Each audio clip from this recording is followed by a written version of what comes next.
This is Heliox, where evidence meets empathy. Independent, moderated, timely, deep, gentle, clinical, global, and community conversations about things that matter. Breathe easy, we go deep and lightly surface the big ideas.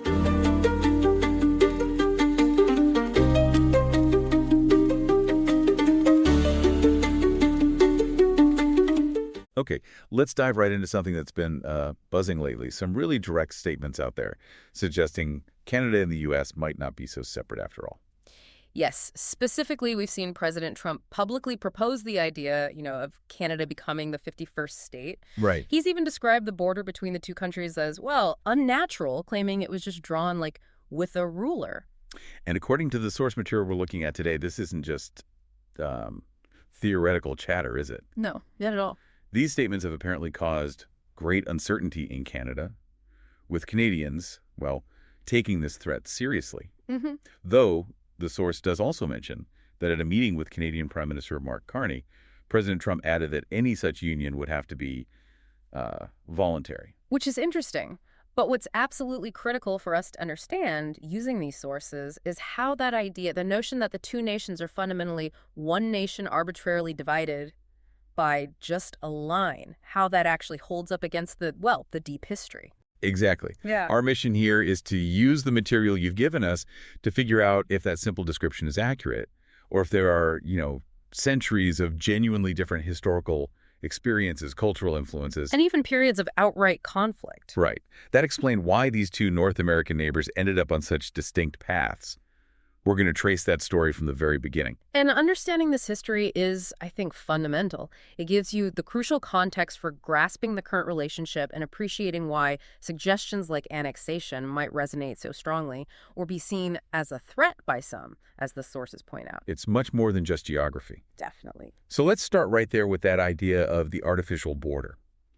President Trump's perspective, as reported in the sources, describes it as unnatural, drawn like with a ruler. Uh-huh. But the sources immediately push back on this, saying this view ignores the very different histories that actively shaped Canada and the U.S. And they highlight key reasons for that difference right from the start.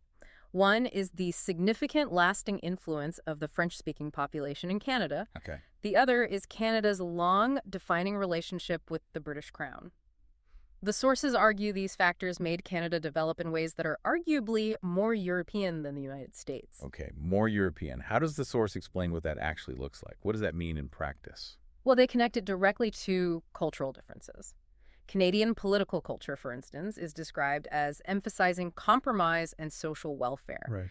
particularly compared to the U.S. focus on individualism and emphasis on personal responsibility. These aren't just random differences. The sources suggest they have roots in those distinct historical foundations. Which means we need to go back, way back, to the earliest days of European settlement to see how those foundations were laid. Exactly. Our sources take us to the early 17th century. This is when the French began establishing settlements, primarily on Canada's east coast and along the vital St. Lawrence River Basin. Key dates here are Quebec, founded 1608. And Montreal in 1642, yes. And the French weren't just building forts, they were transplanting an entire social system, right? Yeah. A whole way of life. They were.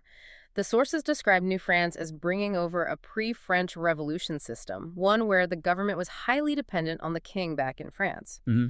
They established a feudal system with seigneurs, basically, landlords leasing out land, and the Catholic Church played a central leading role in society. Meanwhile, you have the 13 American colonies developing further south around the same time, but largely under English influence and starting to form, different traditions. Very different. It's also kind of neat that the name Canada itself predates much of this, coming from the Iroquoian word Kanata, meaning settlement, used by Jacques Cartier way back in the 16th century. A nice little historical anchor. And while English-speaking settlers did arrive in Canada later, first on the coast, then notably around the Great Lakes in what became Ontario, the French language and culture continued to dominate Canada for a long time, according to the sources. It wasn't until the mid-19th century, believe it or not, that English speakers in Canada finally outnumbered the Francophones. Wow, mid-19th century. That persistence of French influence is clearly a major difference from the U.S. experience. Absolutely. And eventually, colonial power shifted. After the 7 Years' War, ending in 1763, France ceded New France to the British. So now you have Canada under British rule, but with that significant established French-speaking population and system still in place. And that brings us to the moment the sources identify as the absolute definitive division between Canada and the United States, the American Revolution. Okay, so the 13 colonies declare independence in 1776.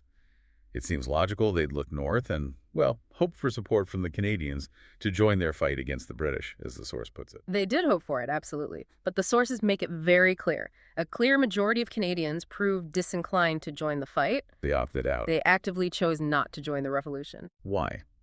What did the sources say were the specific reasons Canadians opted out of what seems like, potential moment of North American unity? Several key factors come up. Crucially, the Quebec Act of 1774. Okay. This was a British measure that granted considerable religious and legal freedoms to the French-speaking Catholic majority in Quebec. It let them keep their language, their religion, and their French civil law. So from the perspective of Francophone Canadians, particularly the elite, they already had protections under the British Crown. Exactly. They looked at the American revolutionaries who spoke a different language and, as the source notes, had a widespread anti-Catholic attitude and thought, why would we join them? Right. We're already getting significant rights from the British government, which was acting as a guarantor of our privileges, as the source puts it. Makes sense. The French-Canadian elite, the seigneurs and clergy, saw their positions secured by the British, not threatened. Add to that, unlike the 13 colonies, which had built traditions of representative assemblies, Right, town meetings and such. Canada didn't have that same history of self-governance yet. Not in the same way. And the sources mention a military factor, too, some boots on the ground. Yes. The British maintained a strong military presence in key Canadian cities, making rebellion less appealing or, frankly, feasible. And notably, an actual American military invasion attempt in 1775 was repulsed right outside Quebec City. The sources say this event further alienated the local population from the American revolutionaries. Not a good look. No, definitely not.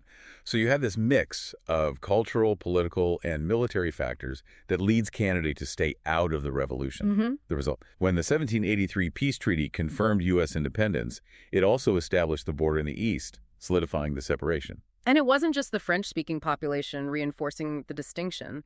The sources point out that numerous pro-British loyalists from the U.S. moved to Canada after the revolution. The loyalists. Exactly. Further strengthening a separate British-aligned identity among English speakers there, too.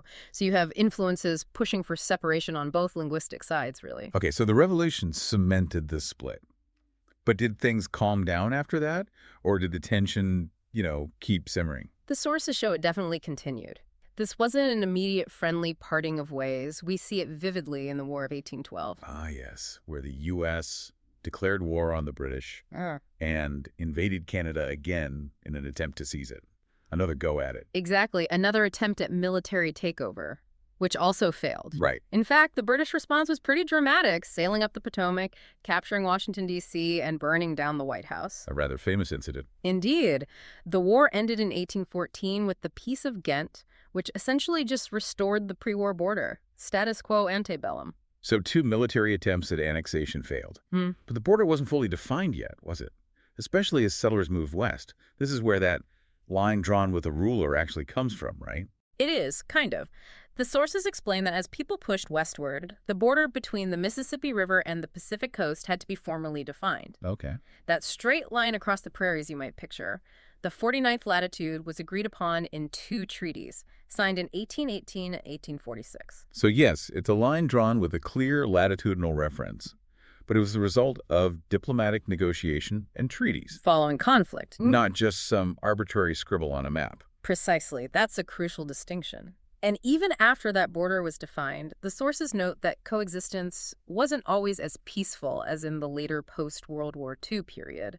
The U.S. apparently continued to lay claim to Canada. Still, even into the mid-19th century. Yes, this lingering American ambition is highlighted.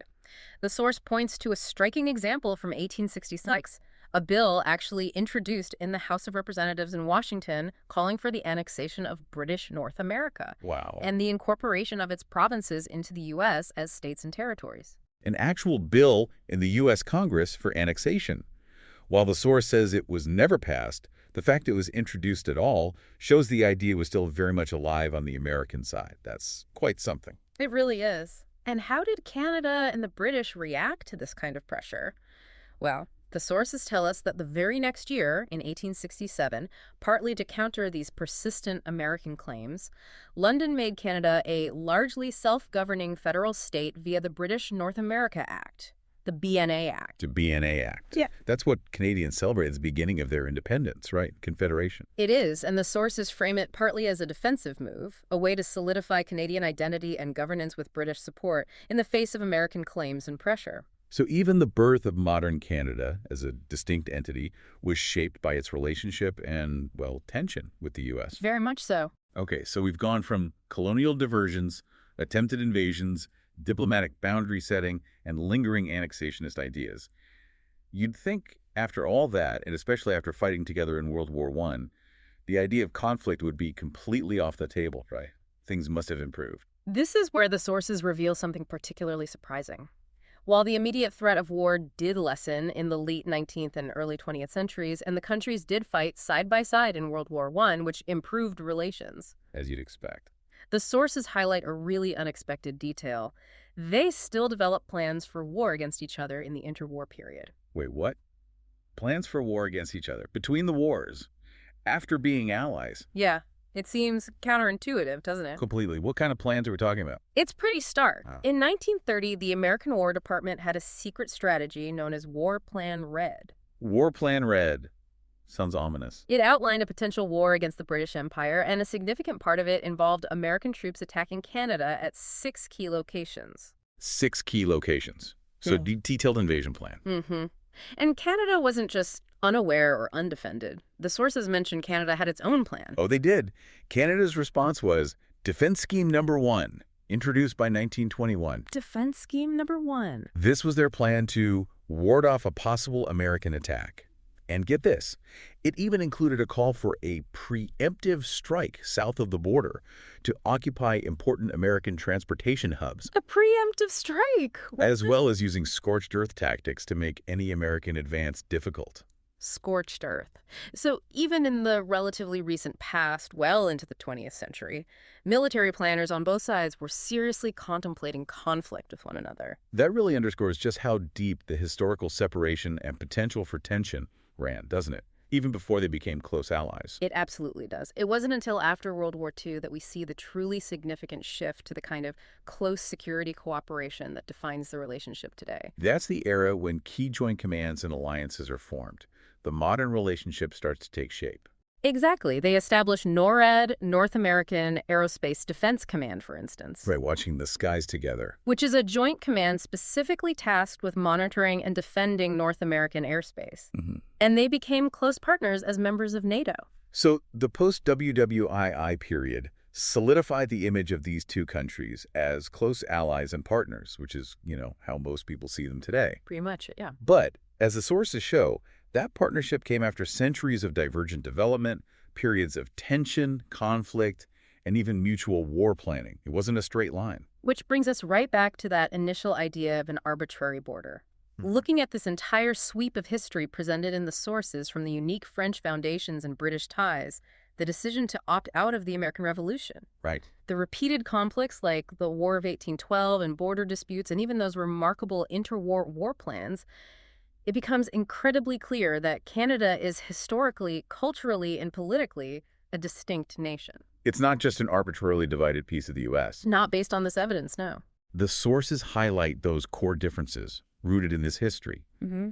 The enduring French heritage, a British-influenced political culture that tends to prioritize compromise and social welfare, Mm-hmm. contrasting with the stronger emphasis on individualism in the U.S. These aren't superficial things. They are woven into the fabric of the nations because of this long, separate history. And understanding this long history of distinct identity and even actively planning against each other before becoming such close allies is essential context for understanding why suggestions of annexation today might be met with such strong reactions. That uncertainty and being taken seriously as a threat that the sources mentioned right at the start. Exactly. It lands differently when you know this backstory. It truly shows that the boundary isn't just a line drawn on a map.